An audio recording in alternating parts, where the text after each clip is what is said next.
Hey there guys, Elton here. So I had spotted this Honda Accord, I don't know, a few weeks ago, and I don't know why I didn't film it, but anyway, here we are. Beautiful Sunday evening here in Hochelaga.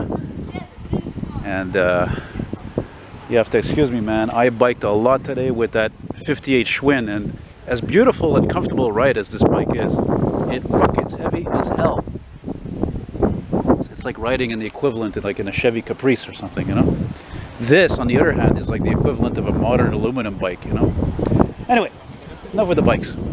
Oh, by the way, if you don't know me, I'm visually impaired, so I can't drive legally, so that's life. So anyway, so this Honda Accord used to be a really common sight here. These cars sold extremely well here in Quebec back in the day, along with the Civic. And this particular model was made not long, only 86, 87, 88, 89. Only 4 years they made this generation. And in my opinion, along with many people, these were probably the nicest Honda Accords that Honda made. That and the one after that, which was 90 to 93. And I mean, how many of these cars alone did I ride in my younger years? You know, I'm 43 now, and they were everywhere. And as a matter of fact, for some time, I used to see one a few blocks from there, closer to my place, which is down there, more west of here. But it was rotten. It was white.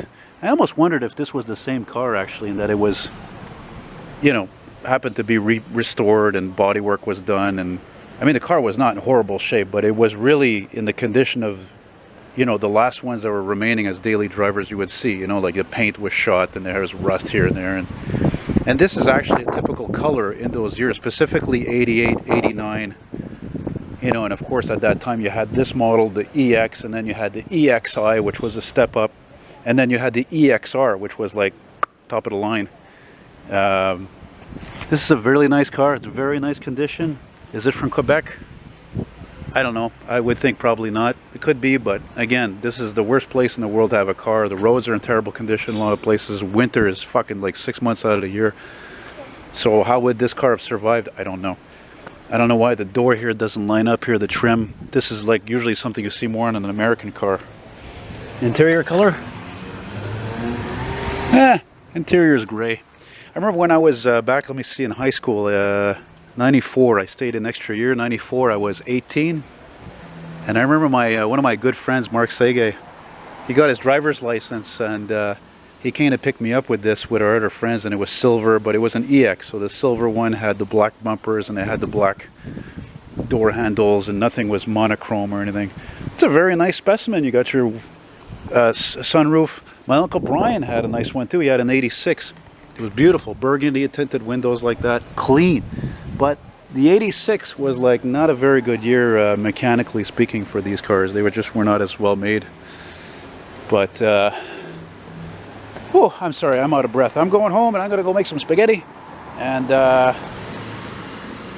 good looking Cadillac. Piece of fucking junk though. Man, that fucking Accord could do circles around that Cadillac. Anyway, so it's all the more reason why I want to film as many of these old cars as possible, as long as they're not really cheapo cars, because you know, there's just, every year there's less and less of them, you know, moins en moins, as we say. So there you go, guys. Hope you enjoyed it. And oh yeah, and power for these was only a 4-cylinder. Oh, and you know, actually, yeah, nice stop there, you fucking douchebag. Guy got a motorcycle, didn't even come close to making a full stop. Well, yeah, you know, you're in a very French Quebecois territory where there's a lot of motorcycles, especially, wow, holy cow. How's that for an ending, huh? Pas pire, huh? All right, take care, bye-bye.